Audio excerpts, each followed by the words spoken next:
Coming up 1 minute. 1 minute.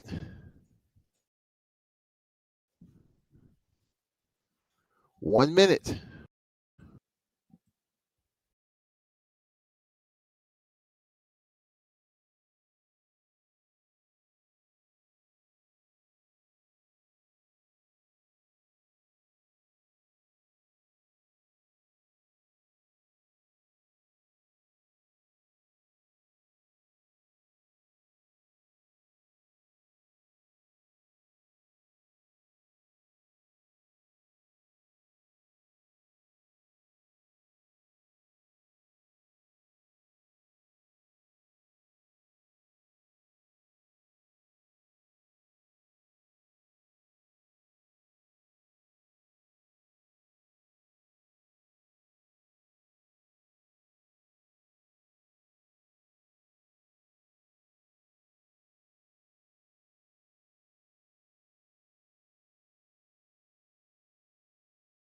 Coming up on the Braves Sports Network on this Monday night, we're back on our usual schedule these next 2 weeks, the last two shows of the Cedric Thomas program. Coming up, we'll recap Senior Day, big win over Grambling. The Braves and another hot team, Jackson State's won 3 in a row. We have snapped 2 4-game winning streaks. Grambling had won 4 in a row. Texas Southern had won 4 in a row. Now Jackson's won 3 in a row. And a lot at stake as far as Jackson's concerned, and the Braves will try to make it tough on JSU to end the regular season. We'll take a break right here. When we come 30 seconds, the Cedric Thomas program here on the Braves Sports Network. Agriculture isn't just what we do, it's who we've always been. At Alcorn State University's College of Agriculture and Applied Sciences, we've always understood that feeding the world takes more than knowledge. It takes heart. Our rigorous programs blend time-honored wisdom with cutting-edge science. Here, you'll join generations of innovators who've always pushed boundaries while keeping their roots firmly planted in tradition. Always growing, always innovating, always Alcorn. Hello, everyone. I'm Charles Edmond. Welcome to the Cedric Thomas program here on the Braves Sports Network, 91.7 WPRL, WPRL.org. Jamario Brooks, our network producer, WMIS WTYJ, 1240 AM, 97.7 FM, Fayette Natchez, NatchezRadio.com. Coming up, we'll recap a big win over Grambling, and we'll look ahead to Jackson State. You can participate. You can text a question, 601-301-2611. On X, Tall Man Radio. We got some questions that have already come in. We'll get to those as we roll along. We have lights. You have questions. Coach Thomas has answers as we get ready for Jackson State to end the regular season. Man, this season has been wonderful, especially on the back end, and time has flown. So let's get right into it with Braves head football coach Cedric Thomas. Coach, first of all, to everyone and to you, apologize for what happened last week. I mean, it went absolutely cuckoo. It went haywire. I don't know what in the heck happened. So it started off good as we went through our initial, and everything just fell apart. And I just could not get it together. That's why I have no hair right now, Cedric Thomas. Sometimes those things do happen, and it did. And we apologize to everyone for last week and not having a show and the big win over Southern. But we are back better than ever as we get ready for Jackson State. Coach Thomas, how you doing, sir? Oh, I'm blessed. How about yourself? Oh, man, just wonderful. How does it feel to be on a 4-game winning streak right now? Oh, the same. You got to stay paranoid about, and hungry about success, and so for me, it's just, bittersweet, that it's coming. So this journey with these young brothers but, it feels like, we got one more to go. So we're excited about it and we're ready to cap this thing off the right way. How easy or how hard is it? It's been 48 hours, as it was senior day, last home game, and, Grambling playing pretty well and all that other stuff. I mean, how hard is it to stay grounded knowing your number one rival coming up in Jackson State, a game that everyone is talking about? It's already ramped up on social media, and the game is not for 5 more days. So with all of that, just trying to keep a tunnel vision mentality, especially with a rivalry game, how easy or how hard is that? It's hard to say when you're dealing with, so many influx of student athletes, the ones that was here last year that experienced that debacle, they chomping at the bits, and so the new guys, you kind of hear them, asking about it and seeing the highlights and seeing all the people in the pageantry. And so, it's bittersweet, from a leadership standpoint. We just letting them know, hey, what's at stake, what's important, and for us to cap this thing off the right way, playing really good football. Well, you're talking about playing pretty good football. You were doing that and still doing that. Grambling was playing some pretty good football. We do have highlights, and so let's get right into it, Coach Thomas. Grambling won the toss and deferred to the second half, and so we got the football to start at the 25-yard line. And on the second play of the game, Jacorian Sewell with a carry. Of course, and we didn't get a chance to talk about it because we didn't have a show last week. But just talk about Jacorian Sewell. He got the start and obviously the second carry. He only had 8 carries in the game. Tried to give it a go, and you and I talked about this and just the process of getting him ready to go for this game against Grambling. Talk about that. Yeah, his future outside of this year is first and foremost, when it comes to me and making a decision best for him, and so we had that conversation. He felt good, about it. But at the end of the day, like I told him, I'm not going to put him in harm's way. And so had a good week of practice. He moved well. And so it was good to see him, come off a situation where he could have been out, for some, the rest of the year. And he fought back and rehabbed and worked himself together to at least be able to play. And so that output, this week, based on what he's doing in practice. And so I know he ain't going to sit this one out. But it was good to see him out there. He's our emotional leader. So he did get a carry. He had 8. He'll be rocking and rolling, ready to go for Jackson State. So we got the football first, and after a 37-yard Duval punt, Grambling got the football at their 20-yard line. And his freshman quarterback, Hayden Benoit, a freshman, and at times, Coach, he didn't really play like a freshman. He had some receivers open, missed some. There were some drops in there. But what was the challenge in trying to defend and slow down this Grambling offense with a freshman quarterback and a pretty good freshman running back? But just not having a hate on him, you really couldn't see. You watched a couple clips, at one full start, and then played some mop-up time against Alabama A&M. So you really didn't see a whole bunch, and so just wanted to kind of keep things in front of you early, kind of see what his skill set entails. You see the 4 touchdowns the week previous, and so didn't want to get caught knowing that he could throw the football, and so just didn't want to give up anything cheap to a guy we hadn't seen as much. Well, they got it at the 20-yard line, and they were able to move the football and get into a field goal range situation with Caballero. That first drive against Southern University, a play drive. The first drive for Grambling, 12 plays, and they were able to get a field goal. It kind of reminded me of how Southern started last week, just slowly, methodically moving the ball down the field, but you only held them to 3. Yeah, they had some new concepts, caught us in some situations, and so them guys, get paid also and do a really good job from a strategy standpoint. And so they gave us some different looks, but it was good to see the defense just really settle down. And boy, them kickers, man, I tell you, look like they could make it, from anywhere on the grid. And so it was just good to get a stop. What did you think about the win, Coach? I went up and it was windy. Is it going to be one of those win ball games? I'm sure did you evaluate the win? Yeah, we did. That was huge. And they actually they stole it. This time they got it first, and so that kind of helped. As you see that field goal, that thing would have been good for another 10 yards. And so they had it first, and we was mindful of it going against it. Just wanted to make sure that we didn't turn it over or do anything negligent going into it. But it was definitely a nice little brisk.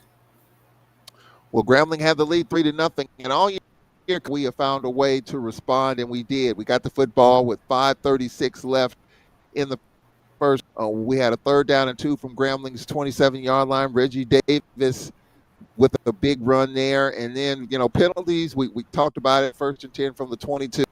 Colbert up the middle for 22 yards and the touchdown. So again, I coach to the Florida A&M game, and we kind of talked about it last week. But we can talk about it here.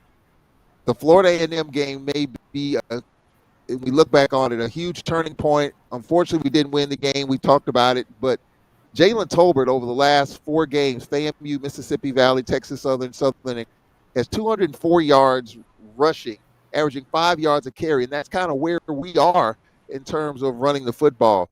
So Jalen Tolbert, he just continues to make it easy for his offense when he can run the football like that. Yeah, it does. You can't just stack the box because he's throwing it at least officially, and now you still spread out and stop some of these wideouts, and so he getting some natural running lanes, and that old line is doing a really good job of creating some extra gaps, inside for him. So it's just good to see him. We know when we can play 11-on-11 football, then we got a chance. So the Braves with a nice drive there, 10-play, 75-yard drive, Coach. We have found ways to score, and not only are we scoring, we're scoring from everywhere on the. We've had 80-yard drives, 75-yard drives. We have found ways to put long ball control drives together. I think the guys just finding out their identity, offensively, just kind of doing some things that fit, our kids' skill set, and so that's really happening. The guys buying in. And just execute, not shooting ourselves in the foot, and not having as many mishaps as we have early in the year. Jacorian Sewell with a touchdown right there, Coach. Good to see him get in the end zone and again capping off that nice drive. But I was setting up the fact that Jalen Tolbert doing what he did. Tolbert up the middle for 16 and then 8, and then there's Jacorian Sewell right there getting into the end zone. I know there was a little bit of relief there considering he's banged up, found a way, final home game to get in the end zone. Yeah, that's awesome. He's all going through and through. He's our guy, and just for him to be able to, do what he did, and despite the injuries and what he's been through, it's just good to see him get in there. And so, we're gonna try to get him in there a couple more times before he end his career, man. But man, I can't ask enough and say enough about this young man being in the program and what he means to us.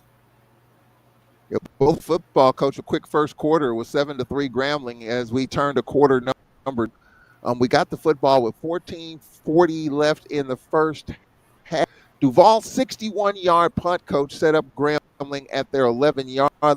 And then after a 41-yard Shafana, as Grambling had to punt the football, Jacoby Matthews' 29-yard turn to Grambling's 45. So even though it was a 29-yard return, if you go back to Duval's punt to push Grambling back and pin their ears back, sometimes they overlook when you flip the field. Would you say that was a key situation there as we wind up scoring to go up 11 points? But I thought it started with that Duval 61-yard punt.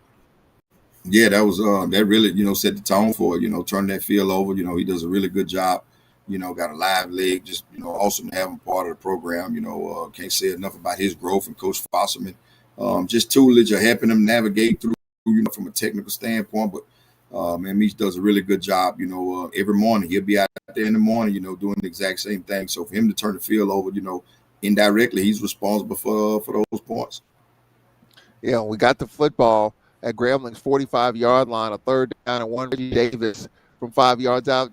It appears Cedric Thomas maybe on, but Ritz appears to be that short yardage back, 3rd and inches, 4th and inches, or 2nd and short, 3rd and short, 4th and short. You find a way to put it in his belly. What just end up happening like that because of the rotation? You look at early, Sewell got a lot of those carries. With him being banged up, he's not able to just carry the load as such. But it just happened, by rotation. I don't think the guys, because both of them can do the exact same thing. It's not a deal where Sewell get these plays and Reggie get these plays. I think just the rotation of them guys, it just end up falling in line and such. And so we got two really good backs, and it's just good to see him, keep the chain moving whenever he get the opportunity. But we definitely know, Sewell get as soon as he can do the same thing. So it's just hard to just focus in on one of those guys when they back there. Looking at the highlights, I mean, it seems like as well, and maybe I'm off this, but it seems like when the pressure is coming, Jalen Tolbert's getting the ball out of his hands. The O-line's blocking just enough, Coach, for Tolbert to get those quick reads. Yeah, he's doing a good job, understanding it, but that's film study. You see him a couple hours ago, he down there looking at it, trying to figure out, all the nuances of what he's going to get this week. He's a gym rat, he stays in and watching the coaches do a good job of preparing him. So it's just good to be able to get it out there, and deal with the negative aspect of the plays, but still be efficient. Man, I tell you what, the offensive line has done an outstanding job. Florida A&M game, Coach, in which, on both sides of the ball up front, it wasn't a good day at the office. But since then, if you just go fast forward, to the Valley game, and then Texas Southern, and then Southern, and then Grambling, The offensive line, it seemed like the defensive line as well as the defense has stepped up. It seemed like up front, they've taken that challenge on and has done a nice job. Yeah, that's coaches. That's the mentorship. That's the leadership. That's where it starts and that's where it ends. Coach Washington does an amazing job. And Coach Covington, really quiet. He don't say a whole bunch, man, but he got that D line playing at a high level. It's next man up mentality. And so I'm just blessed to have two really good coaches on the staff that can mentor these young brothers when things are going well and when they're not going well. But, man, they're getting off the rock. They're doing some good things offensively. So they don't have to block a loaded box a whole lot. So you can just see the fruits of their labor, not having to block 8-9 men all the time. And so they got one more versus a really good defense and a really good offense. So we know they're going to have good game plans and be chopping at the bitch to do it one more time. Look, that previous play, we thought Reggie Davis got in. They marked him at the 1-inch line. Hard running, coach, to get him in that position. We've seen that all year long from Reggie Davis. You can't bring him down with one. It takes a game to bring him down. Yeah, tough, physical, run behind his pads, and it really helps, man, when that old line is moving bodies. So that was some finish. So it was 14-3 as we fast forward here. So late in the half, we got and this is what's been talked about, Coach, as you're looking at the PAT here, to go up 14-3. So late in the first half, we had a chance with the 4-minute offense. We got the ball at the 3:35 mark. We wound up on a 4th down and a 3rd and 9. Tolbert's pass incomplete to Warren, deep all over the middle. A 54-yard punt. 1:10 left. Grambling got the football. But then we got the ball with 46 seconds left in the first half. We got it at Grambling's 40. We got it as deep as Grambling's 16. And there was all kinds of stuff in terms of clock management. We wound up getting a field goal attempt from 26 yards. No good. We had to add to the lead. We didn't get points there. So, Coach, talk about that operation in the last 46 seconds. And I'm quoting you here because you talked to Cedric Tillman. You said, quote, "I hope coming out empty doesn't kick us in the butt in the second half." But just talk about the operation there in terms of what didn't happen. You had timeouts there, had a chance to get something better, but we got nothing out of that. Yeah, we didn't make the field goal. That's what happened. You can't ask for a better setup to get the ball in the kicker's range with no timeout, and they can't get it, with no time left and not get any points. So that's ultimately, what happened. That game go from a 1-score game to a 2-score game just like that. And, we just got to score the football. We got timeouts. We can throw the football wherever we want to. Didn't want to give it back to them. And so, and didn't want to go into what we've done, in previous games. We get out here and throw interceptions and didn't want to. So wanted to take the points. Knew we was going against a young quarterback in the second half. With 2 scores, we could put them back behind the 8 ball and make them have to throw the football to win. So you were happy with everything that took place with the exception of the kick not being made? Without a doubt. So it was 14-3 at halftime, Coach. I thought after trailing 3-0, we got the scores that we needed, couldn't get the late points. What were your thoughts at halftime? Exactly what I told Mr. Tillman. I hope those 3 points don't come to kick. I knew that team, was going to get some players back out the half. I knew when, all Sunday, watching them, it was, who is this team? And it's a team that just fight hard and they let you screw it up. And so they hang around and gnaw at the bits, long enough to you kind of give them something. And, they hop on it and prey on it. And so those points was lingering, from a second half standpoint going in that we knew, it was going to be a 4th quarter ball game. But we also knew, that those 3 points, we needed them. And so talk to the offense and defense and also the special team. To make sure we could just kind of close these guys out. Well, you talked about not taking advantage of it and hope that doesn't wake Grambling up. So Grambling got the football with 14:55 left, and they wound up punting. We got it with 13-11 in the 3rd quarter. And this is where it just got really weird and strange, Coach, and you can kind of help explain it, digest it for the folks out there. Pre-snap penalties, 13-11 left. We get the football at the 20-yard line, a 7-play drive with 3 false start penalties. And I'm like, okay, after the first, then a couple of plays later, then another, then back to back.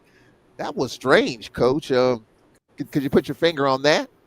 Yeah, just timing. You're trying to snap. If you paying attention to the game, you see the D line kind of got a beat on the snap count. Those guys are almost in the neutral zone. We thought was in the neutral zone, but you got to change up the snap count. But in the course of that, guys got to be disciplined and kind of sit in there. But it's loud. Man, I'm talking about the pageantry and just the sound, especially on that far end. With them guys having to communicate.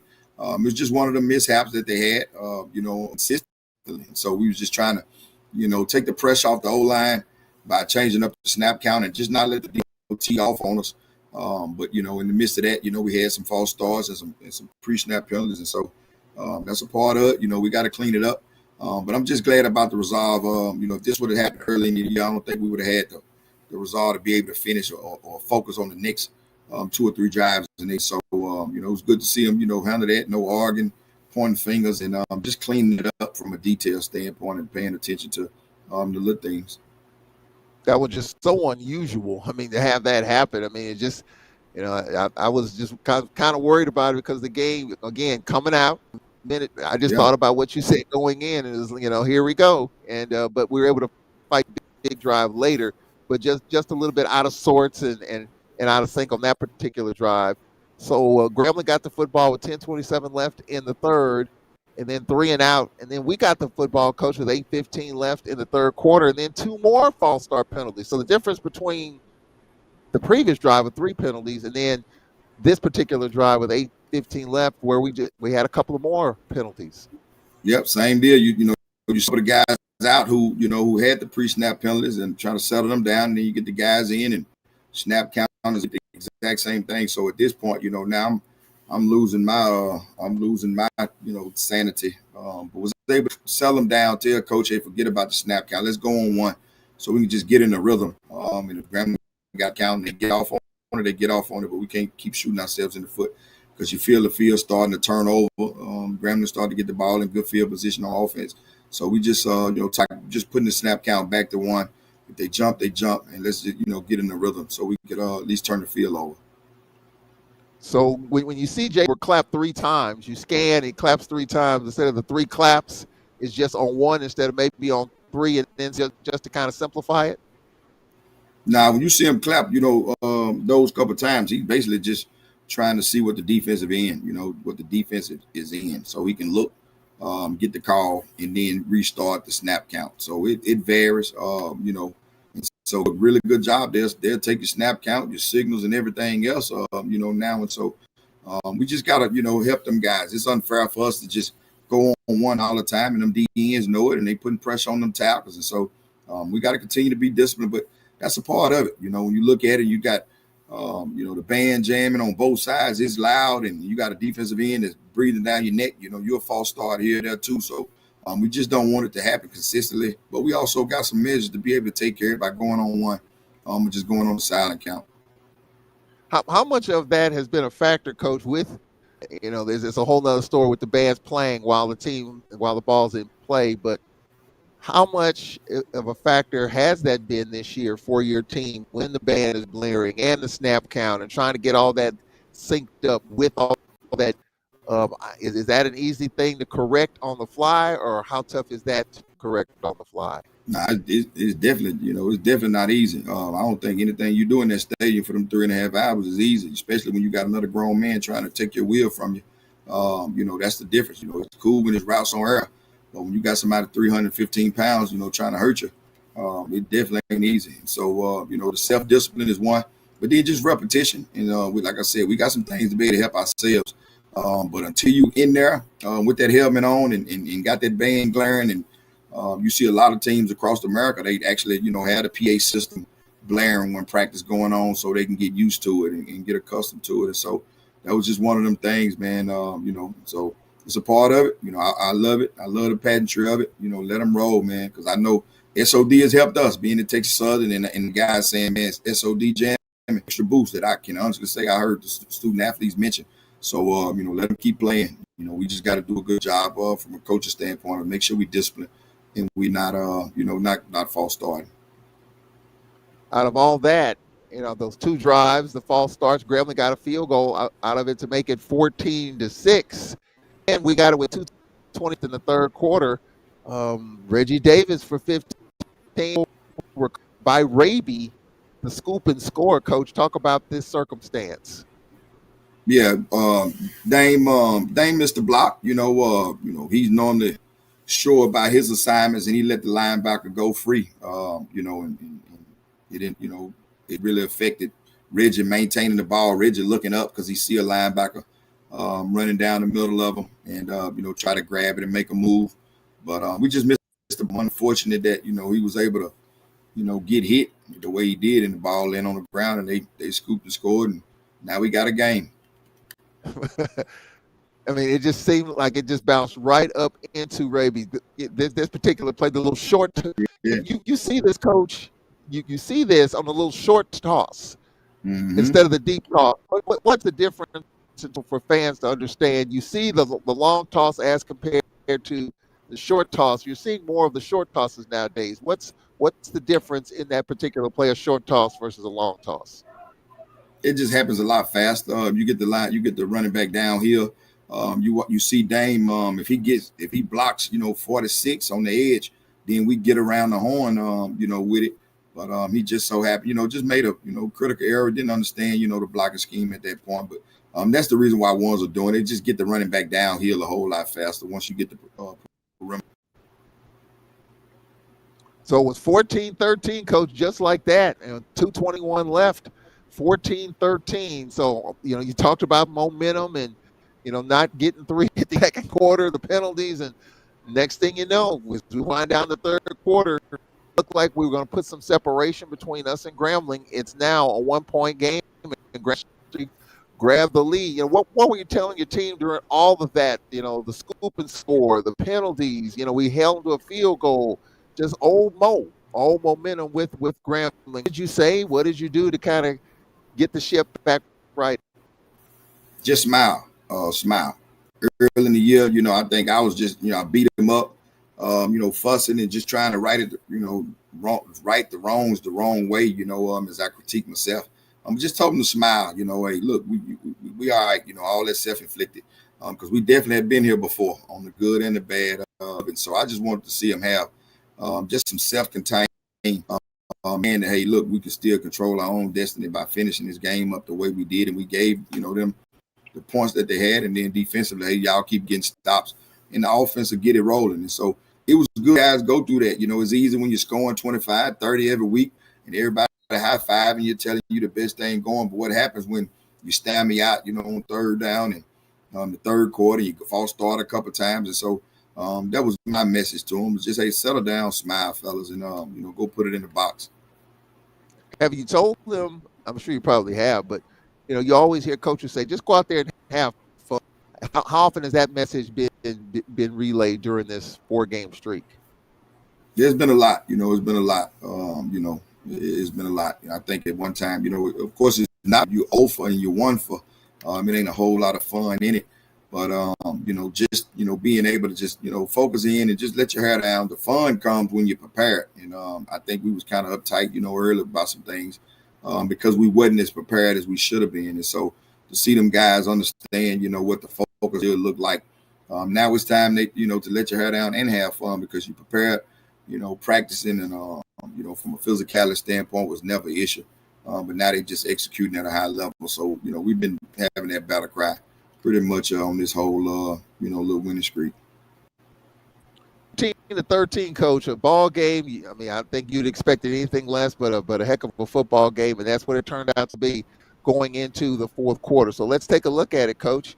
We had a drive with 2-1 left in the third, took us into the fourth on a 4th down and 3. We punted, and then Grambling got the football at their 17-yard line. Talk about Andre Cruz, Coach, up the middle for 28 that kind of set them up. They had a couple of nice little runs, and then there was a penalty, a pass interference late in that drive on Kinsey.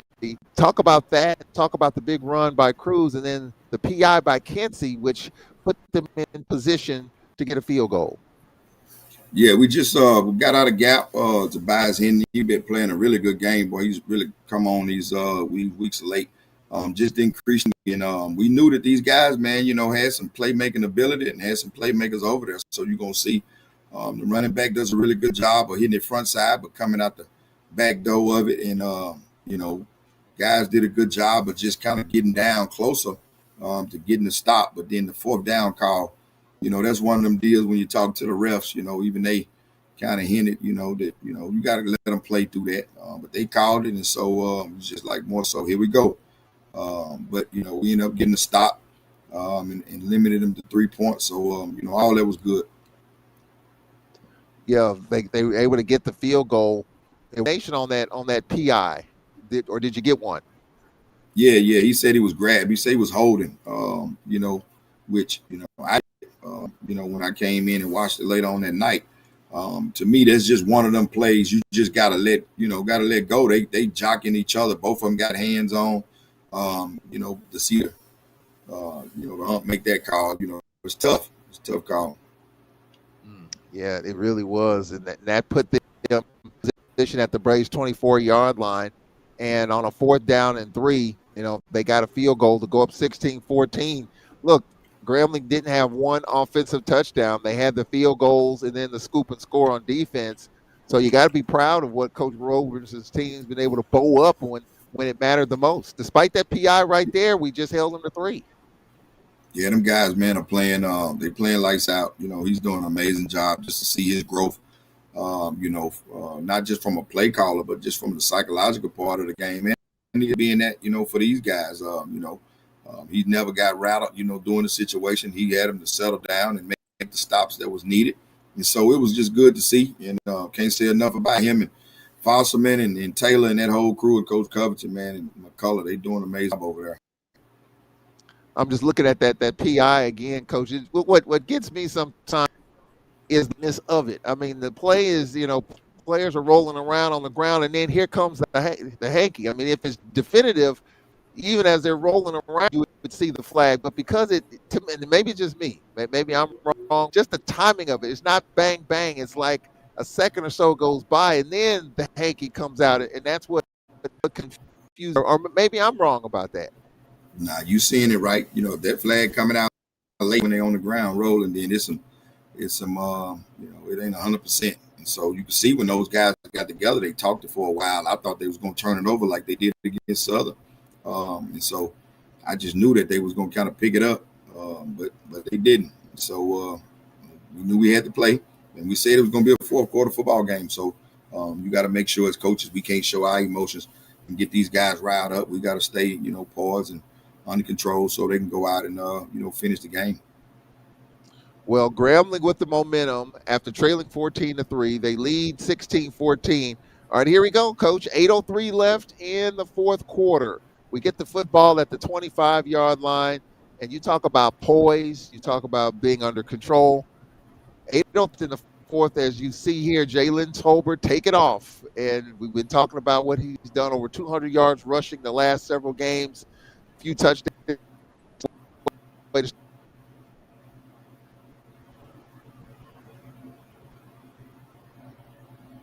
That was a good way to start the drive right there, Coach. Yeah, it was a really good play call to kind of get him acclimated with his feet, make it a second down and manageable. And so it was a really good drive starter for Jalen. And then Reggie Davis up the middle and move forward to a second down and 8 from Grambling's 13-yard line. I mean, just move down the field. Jacoby Matthews targeted, Reggie Davis for 13, Reggie Davis for 9. And on a third down and 10, Jalen Tolbert, big play right here. Jarvis Rush. I mean, and so you talk about Jalen Tolbert making plays with his feet, extending plays and making plays. Jalen Tolbert did a nice job with that, and there's a good play there. Jarvis Rush. Just talk about Jarvis Rush. It seems like down the stretch he's made some big plays, and I thought he made a couple of big catches in this game down the stretch of this football game. Yeah, just so proud of him. It was good to see, and hug his mom and meet his grandpa. Went through some adversity, beginning of the year with some drops, but stayed out to practice, staying on the jugs, and he's starting to see the fruits of his labor. Think he can be an NFL guy with his long speed, to catch the football consistently. But man, he's having a really, really good finishing up part of the season. So he's done a really good job. Just staying steadfast and understanding the system and getting better. Every practice rep and every game. Talk about Coach going fast. I mean, we still went fast there. We were in pretty good position. 6.5 minutes left in the quarter. We had 2 timeouts. We just raised tempo regardless of time and situation. You think about maybe slowing it down, knowing that you're in position at least to get a field goal range or on the positive side of the field. We were still going fast there. You see Corey and Sewell right there. Our speed, our tempo, does that change? I know at times we've slowed it down when we kind of have the game locked up, but that time we still went fast. Yes, Mr. Charles, I'm telling you, sometimes you be throwing me off. When I think you got me and we on the same page, you make a statement like that. You seen our field goal situation. I ain't going slow for no field goal. We gotta score the ball, man. We gotta score a touchdown. So I won't worry about no speed. We try to score as many times and as fast as we can, and we'll let the defense come out and try to shut these guys out, which they end up doing. And so, we wasn't worrying about no slowing down. Well, as you look at the touch there, Jalen Tolbert up the middle, 12 yards. And so when you look at that, Coach, we got it at the 1 yard line. And then first down and goal, Reggie Davis, yard. You see Tolbert right there. And that's pretty good camera angle. His knee was down there before he across the goal line. But we're able to score the football, Coach. And we got the lead with 3 minutes left in the fourth quarter. Talk about that 75-yard drive, Coach, and look about 3.5 minutes off the clock as Grambling got the football with 3:22 left in the fourth.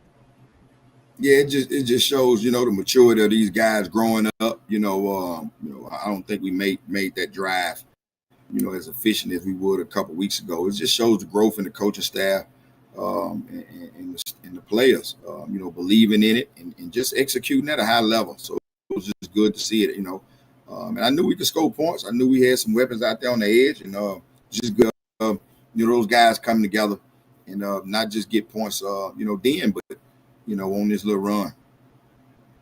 That was a nice drive, a nice finish for Reggie Davis, the offensive line, and nice drive, a seal on the inside and an easy run on the outside for Reggie Davis. So it made it 1-16. So out of all of that, Coach, the third quarter, the penalties, we did a nice job keeping them out of the end zone defensively.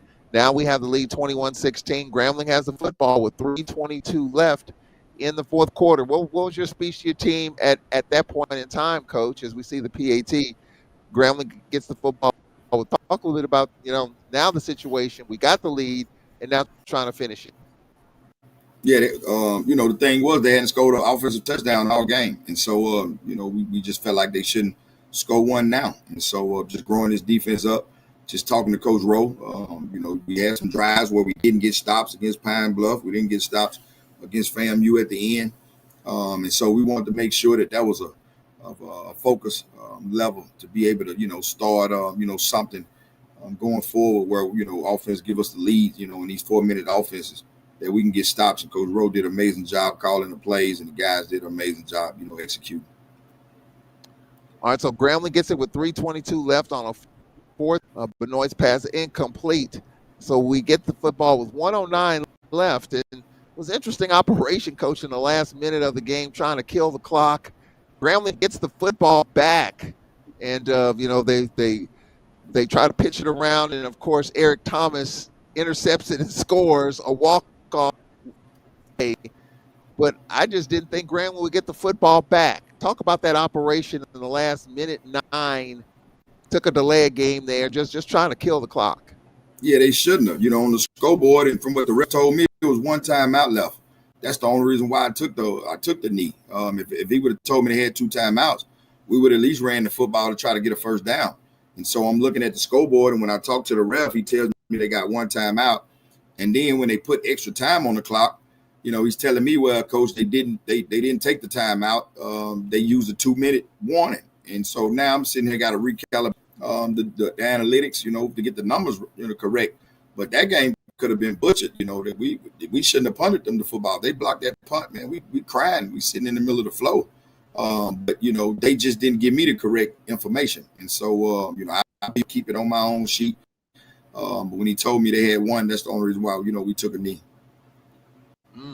And you see right there with 3 seconds left, how do you defend this, Coach? I mean, you already know what's going to happen. That you can't throw it forward; it has to be thrown back, and just take us through this play. Yeah, so you actually got to work this. We got a same system that we does where we do on offense. And so you basically just playing zone with the same 4 guys, they're still rushing the pass, and you let them be the runners. You don't chase the football because that's how you get out leverage. And so playing, quarters is just a moving quarters.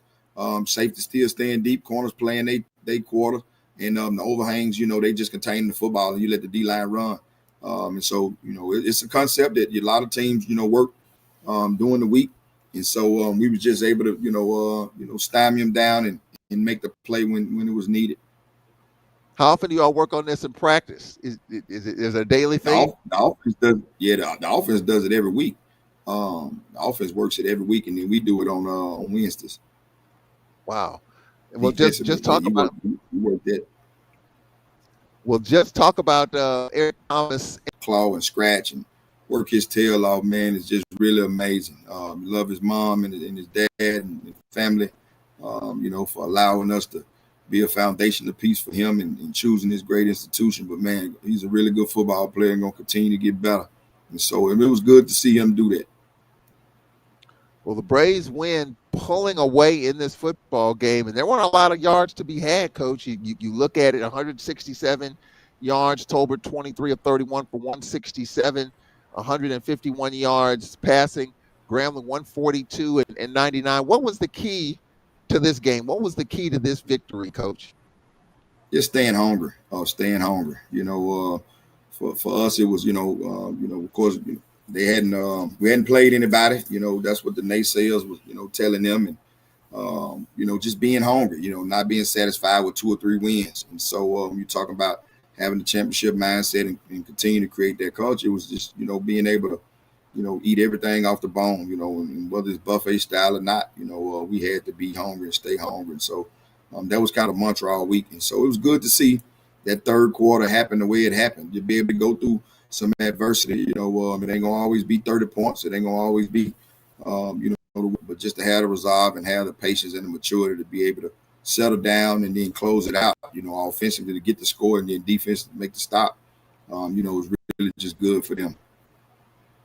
We had 23 carries for 167 yards running the football, so averaging 5 yards a carry. Out Jalen Tolbert, the last 5 games, he's averaged 5 yards per carry, over 200 yards rushing him alone.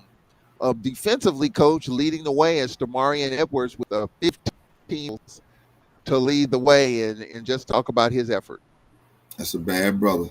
Man, I'm so proud of him. Hugged him. Senior day, left for a minute, came back, and man, that's our leader. So love him to death. I'll be in his life, and we'll be in each other's lives forever. It's just what the profession, choosing it, really makes it steadfast on being associated with young men such as him. And there's many more, but he's definitely one that I'll stay in touch with for the rest of his life. And he got rewarded for it. He was named as the Stats Perform HBCU FCS National Player of the Week. That came down earlier today. So, getting some recognition. Oh, I definitely didn't know that. I didn't know that. So that's awesome, man. That's really good. He's worked and clawed and scratched for everything. Nothing. And so for him to go out and do that and lead us, man, it was just exciting time for him and his family. Who stood out for you, Coach, on the defensive side? Hinton had 2 sacks. Just talk about who stood out for you on the defensive side of the football.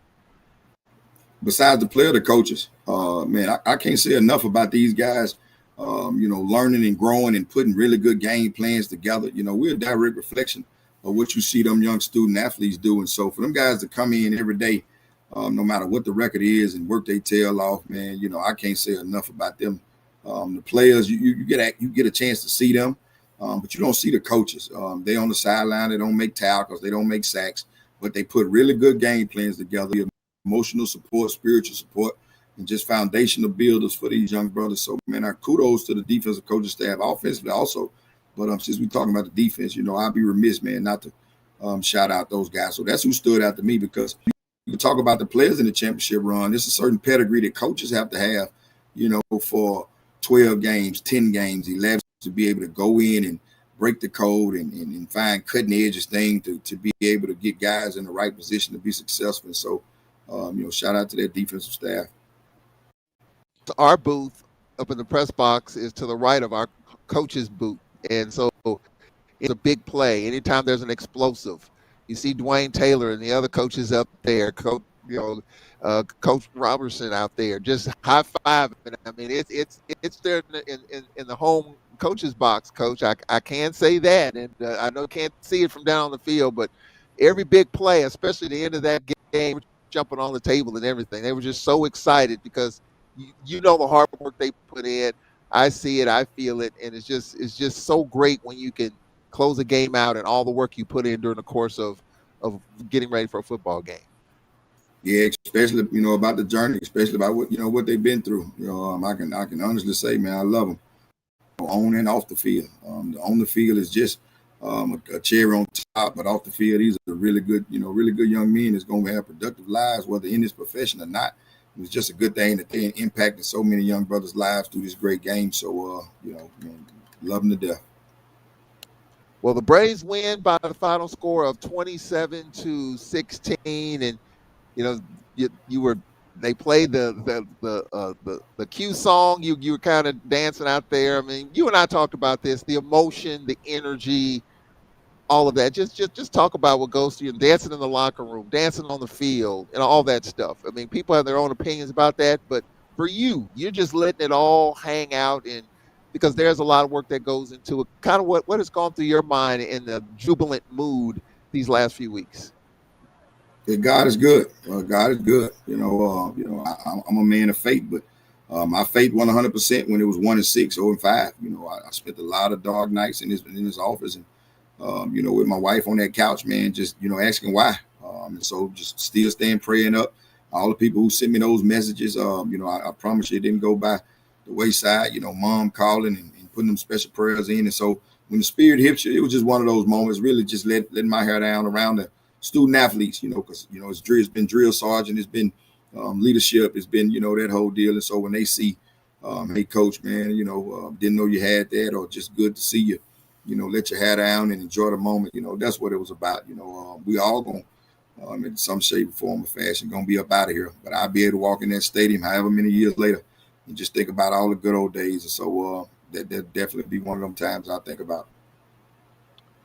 Well, as we turn the corner and get ready for Jackson State, of course, we're going to dig into the Tigers, another team on a winning streak. They won 3 in a row. They lost their quarterback Morgan out in Vegas against Grambling, but they bounced back nicely, wins over the Florida team. Big win down in Tallahassee a few weeks back.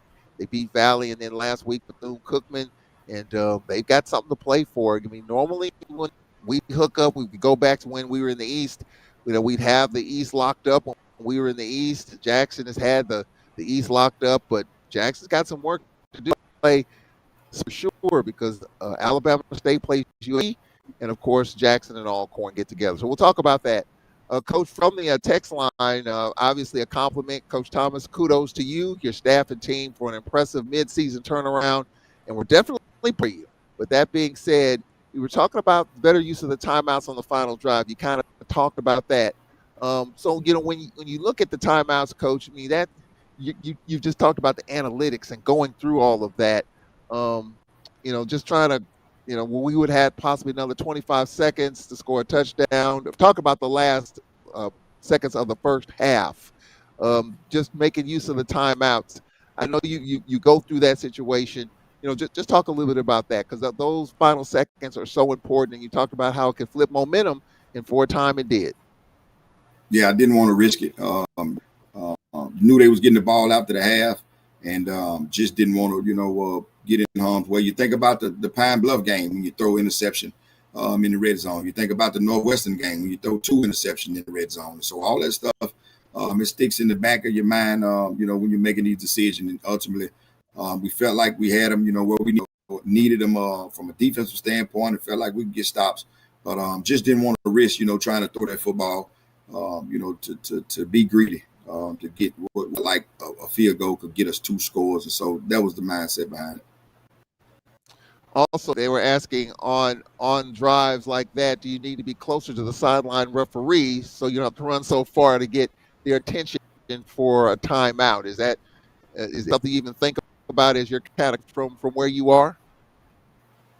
Yeah, all that matters. Anybody can call timeout, so I don't have to be there. Coach Fred has autonomy to call time, so we all on the headset, on the same deal. So I don't physically have to be there. I can tell Coach Fred and the refs know when they come in to tell us that he has the autonomy to call refs also. So so I don't have to be there. A comment: the interception for a touchdown by Eric Thomas at the end of the game was phenomenal, and he had the game ball, coach, and he definitely deserved that based on the way he picked that thing off. Yeah, it was good. Can't say enough about ET, man. He's one of the faves. So as we get ready for Jackson State, coach, I mean, obviously this is a big ball game, and trying to turn the corner, trying to turn the page. So just talk about doing that as a big rivalry game. Jackson's got something to play for. Obviously, we're trying to be spoilers, and I've heard people say the last couple of days, if Jackson can't win it, if we can't win it, Jackson can't go, sort of thing. So just talk about the mindset going into this big rivalry game. And you even mentioned it after the game. How much have you thought about that JSU game at our place, senior day, and just nothing we could get out of that game at home last year? 48-10. 48-10. Mm. Yes. Just what disturbed you about that game, coach, last year? Because even I would say up until maybe about a month ago, there were people that were referencing that game last year. Just what didn't happen, and so you've been thinking about it ever since we walked off the field. Yeah, in house we know, what we feel like, something internally that happened that we'll keep in house. But the only comment I got, Mr. Charles, is 48-10. Yeah, and that brought up a question, coach. I know you talked about it last year. You told us last year, coach, the team could not get motivated for the game for whatever reason, and it showed. This is a comment, a question. You stated a lot of players were transfer portal players and were not familiar with the rivalry. Any different strategy? What is the strategy different this year? Any different strategy this year compared to last year as you get ready for this big game? Now the strategy will be the same. We'll just try to do what we've been doing these last couple of weeks. The motivational piece is 48-10.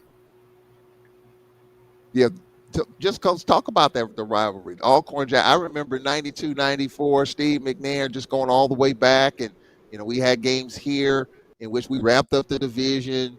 We lose a state at home, and people were talking about not happy with that, even though we're playing for a championship down in Houston. I mean, just talk about the rivalry in the world of Thomas, what the Alcorn Jackson State rivalry, especially going to Jackson, where it seems like it's always a lot happening. It's huge. You got for this week. There's gonna be some families that's gonna be separated. I'm getting the text messages and the calls from my loved ones that's on that side. It's blue and white. Saying not this Saturday. Same thing with guys who've been a part of this great program. It's ever, and it means a lot. And so for 300 and however many days, it's been wearing on us.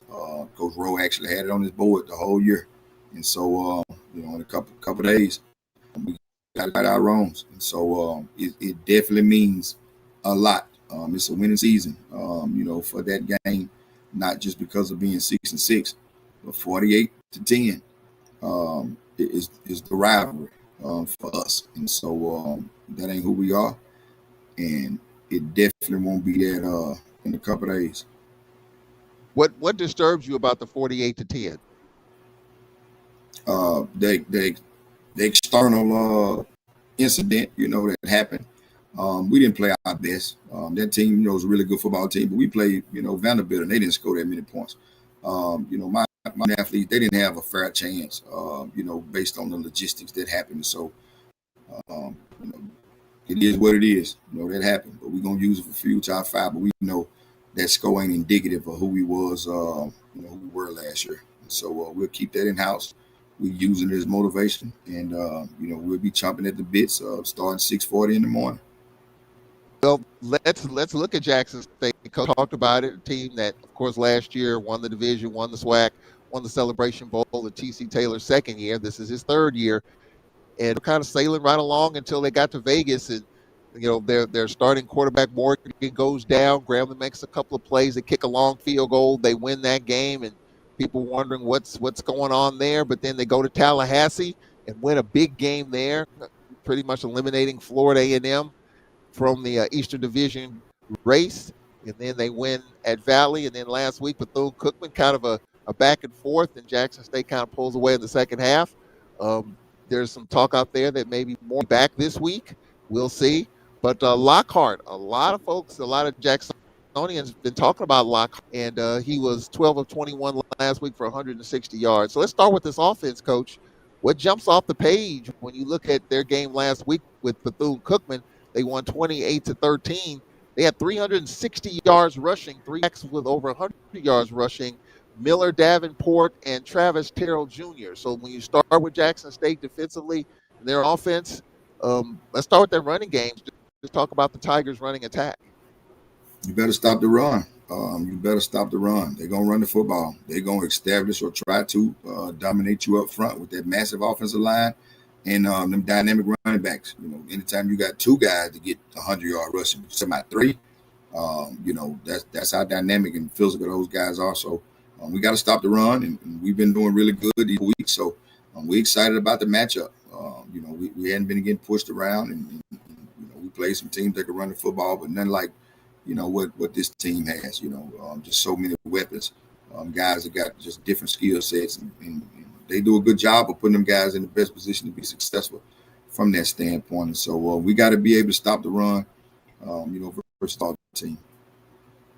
And then their quarterback Lockhart. Again, there's some talk of Morgan maybe being ready to play.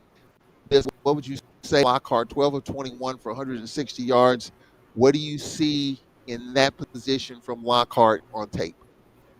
He's doing a good job getting better every week. You watch him, kind of be a little sporadic once he got in, but you see he's getting comfortable, making good reads, got a live arm, and he's definitely athletic, can run around, and he managed the game well. And it also helps, when you can hand the ball off to three different guys that get you 300 yards or 100 yards per. And so I see why, he's there and why he's the chosen one. But, Mr. Charles, we want the best. We want the general. If he's going to be ready, put him out there. So we'll know where we stand. For whoever show up, we'll have good game plans versus both of them.